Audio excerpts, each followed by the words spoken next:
last week's historic inauguration of President Barack Obama.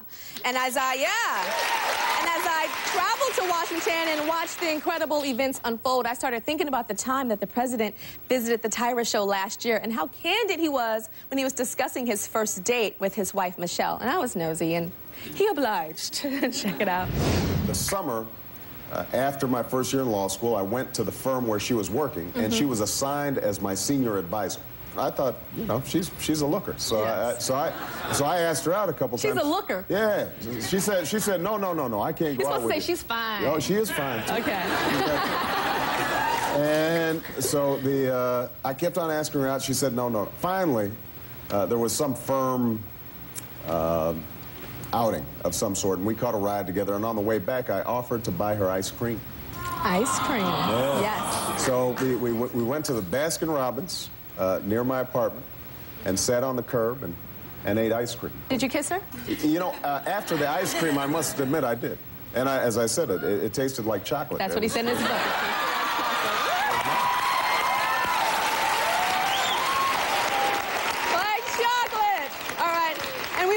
The president is thinking about building an indoor basketball court in the White House, and I got a chance to shoot some hoops with him when he was here, and that was actually really fun. I had a WNBA ball. I was representing, holla.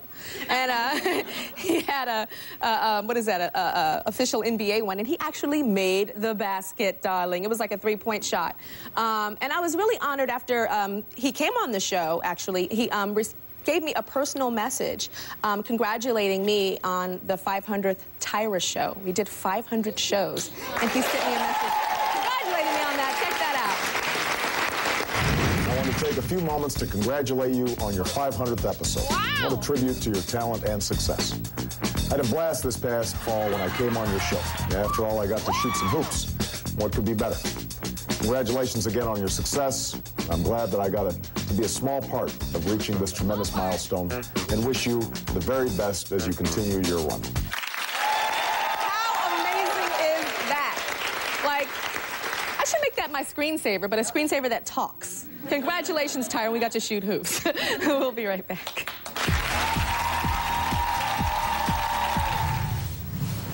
Up next, Jeremy Jackson ran on Baywatch's beaches alongside The Hawk, and later almost landed behind bars. Cigarettes, then weed, then methamphetamine. I used to, like, go crazy and pick my face, like self-mutilation.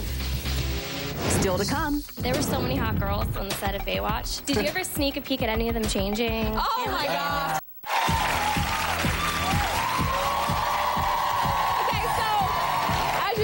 I've changed out of my inaugural ball gown because I don't want to be overdressed for the rest of the show. But when I was a teenager, you guys, I remember being in love with New Edition and I'll Be Sure.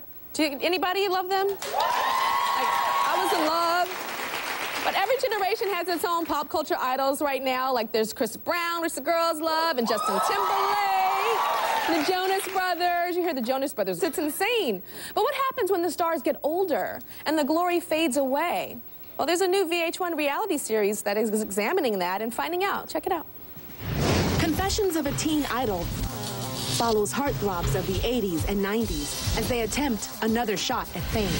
Sunset Boulevard! Daddy's back! Joining us today is Chris Atkins, who went from the Blue Lagoon to building swimming pools. Jeremy Jackson, who ran on Baywatch's beaches alongside The Hawk, and later almost landed behind bars.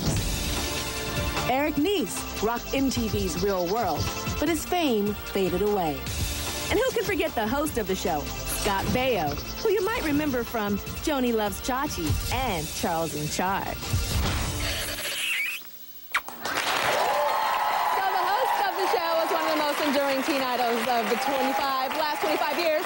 From Happy Days to Charles in Charge, please welcome Mr. Scott Baio.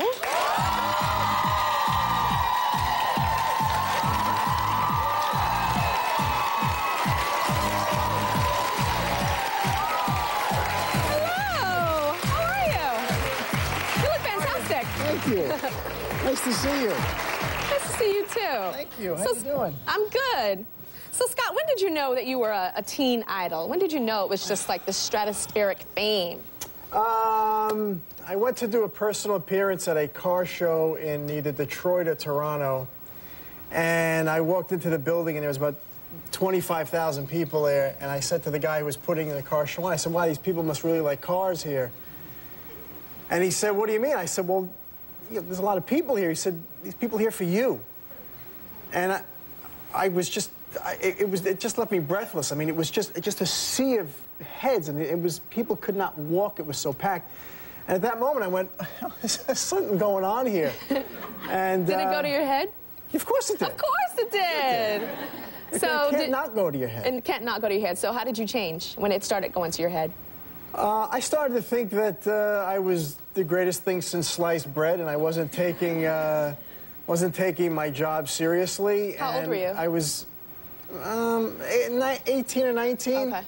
And Gary Marshall, who created Happy Days and Laverne and Shirley and on and on and on, verbally smacked me around, and so did my dad verbally smack me around. He might have whacked me in the butt. And from that point on, my father said to me, "Listen, man, this is a privilege. This is an honor to be here. Do not blow this." And I realized at that moment, he's right. So from then on, I just realized that it was a job that I had to take seriously and have fun, and but not let it get to my head. I know that you had a vice. What was your vice? My vice? Oh, well, my vice was women. But those days are over. Happily married with a beautiful baby girl. Yeah, I never did. You thought I meant drugs or something when I said vice. Yeah, I was like, I've never done a drug in my life. Me I don't either. drink. I was like, vice, okay. I used to steal hubcaps. That was another vice of mine. But So tell me about having fame and losing the fame at that, how did that feel, losing that? Everybody, I have been lucky, Tyra. I've always sort of worked, whether it was acting or writing or directing. I just constantly worked, so I thank God, I never had that real downside, but the fame does dissipate for everybody. Yeah, it does. And it's sort of a strange, fame is a strange thing to begin with. It's this surreal kind of people knowing you, and you don't really know why they know you, and they say things to you, and how do you know that about me?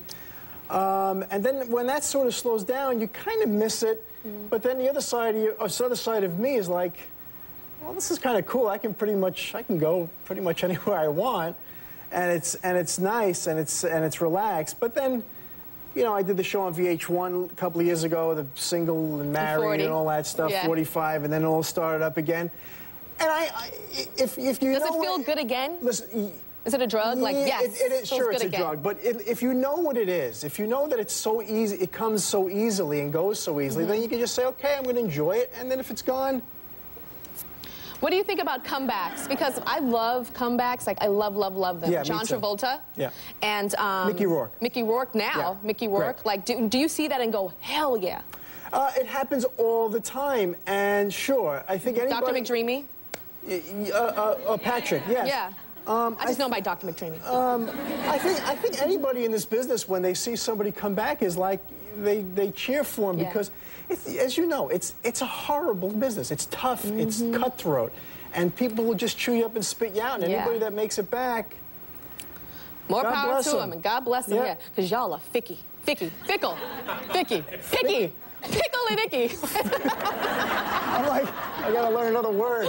Ficky. Ficky. So you created this show, Confessions of a Teen I Idol. helped develop it. Yeah, we created it and produced it. Jason Hervey and I. Why were you interested in this? Did you want to give these guys a